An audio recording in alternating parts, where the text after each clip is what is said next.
According to your Andromedan sources, there are 22 races originally colonized the Earth, the first race being the Reptilians from Alpha Draconis. What was the nature of their colony?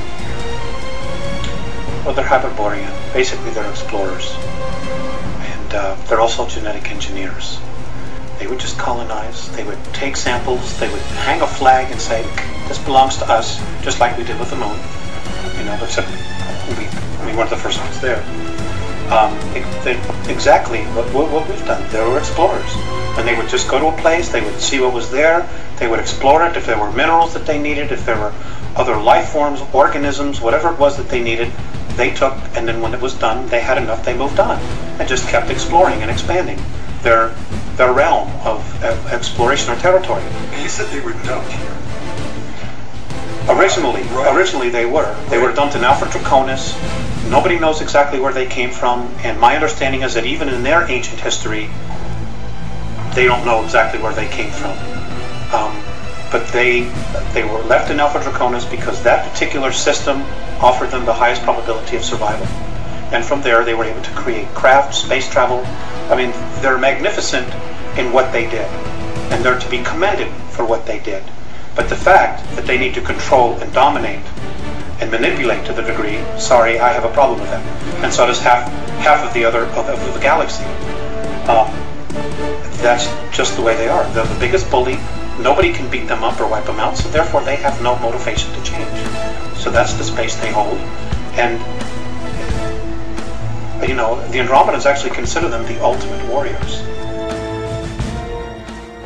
You know, because we need to be free. We need to have our shackles that we've been put around us let go of, so that we can really evolve. And you know, we have awesome potential. We really do. We have been, as a race, we have been through so much here. We have so much experiences, you know, and because of our emotions, which is really our strength, which really sets us apart from all the other races out there, even the other human races, you know, we have tremendous capabilities to create things. And, you know, but we need to get clear of what's real and what isn't. You know, we also need to get really clear about being able to create our own future, to create our own reality, and not have somebody say, well, that doesn't work for me, so you're going to have to do this.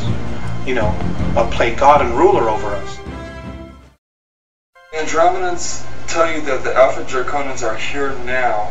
Where? There are 1,833 of them that have been living underground between 100 and 200 miles beneath the surface. They've been here, some of them have been here a long, long time.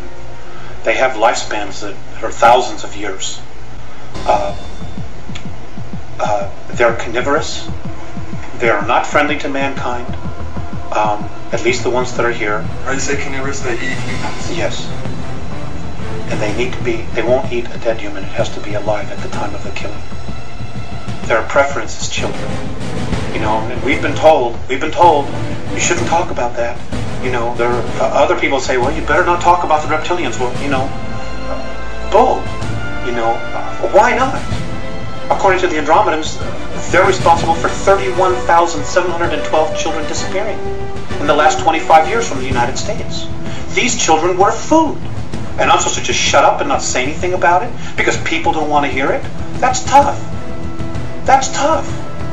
You know, Westchester County, in the last 5 years, 3,000 children in Westchester County, New York, have vanished without a trace. Where are they going? Why are we allowing this to happen? And why should people want to stay in denial about it? Now, how are they able to do this? How are they able to? How are they able to? How are they able to do it? How are they able to come up out of this from underground and do it, or do they have? There are tunneling systems everywhere. They're being helped by the Greys, and also there are groups within the higher echelon that are actually helping them acquire this. So human beings are abducting the kids and giving them to the Greys, who in turn give them to the Alpha Draconans. That's right. That's part of the deal. They won't come up as long as we feed them down there. You understand? It's about human beings selling themselves out. The echelon attitude here, the needs of the few outweigh the needs of humanity. And sorry, that just isn't right. Aside from the carnivorous aspect to the Alpha Draconans, why else are they dangerous to humanity? Because they don't like us. And what are they willing to do with humanity? Eat us. Physical characteristics of the Alpha Draconians, what do they look like? They're ugly. I mean, they think we're ugly too, you know, and I guess it's all a matter of perspective and belief system. In my belief system, and I'm only taking responsibility for me, they're ugly. They're anywhere from 7 to 22 feet tall. They can weigh up to 1,800 pounds. They're reptilian. The longer, the ones that have stubby tails, if you see one that has no tail, he's of the warrior class, or the worker class. The longer the tail, the higher their rank. When you see one with long tails, with winged appendages, he's considered royalty. Whenever you see one, you ought to just run like him. You shouldn't approach it, you shouldn't provoke it, just get the hell out of its way, just get out of its way, just run. It is not something where man-to-man combat you're going to be able to deal with, because they apparently have the strength of 12, 15 men. They're incredibly quick, they're incredibly psychic, they know what you're going to do before you do it. And you know, if they get here in mass, we got real problems. Real problems.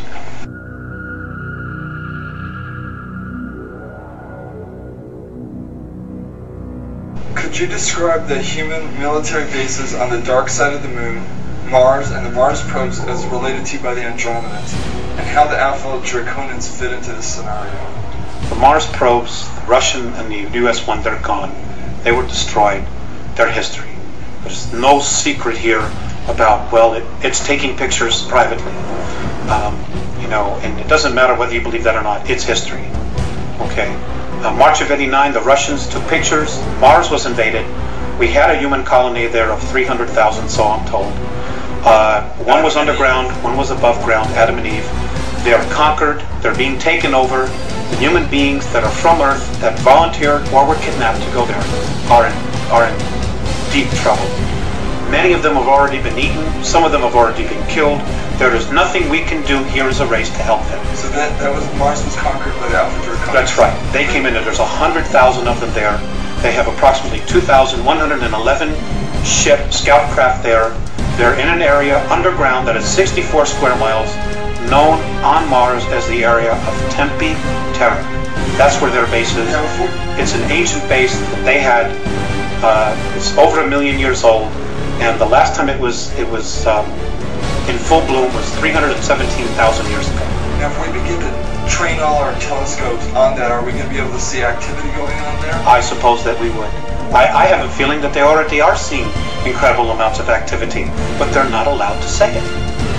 They're just not allowed to say it. Nor, who's going to want to jeopardize going to jail, being ridiculed, being fired, giving up everything they have to come up and say, well, I'm an astronomer, and I was looking at Mars, and I saw alien craft, and I know there's a base there, and it's being conquered by reptilian aliens. Who's going to have the guts to come up and say it? Nobody in the power elite. Nobody wants to blow their mortgage. But somebody's going to have to, right? Well, yes. But eventually, it's going to be too late by the time they do it. Is that what you're thinking? Yes. And so, and that's exactly what the Andromedans are thinking. You see, you know, there are people probably saying, well, God, why don't they just come down and save us? There's a lot to that. Number one, if we're rescued, we don't permanently evolve ourselves. Number two, we won't take responsibility. If something goes wrong, we can always blame it on them. Number three, it doesn't just change our reality, it changes their reality as well.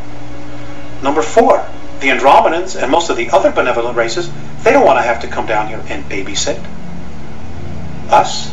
That's not their job. It's not their job at all.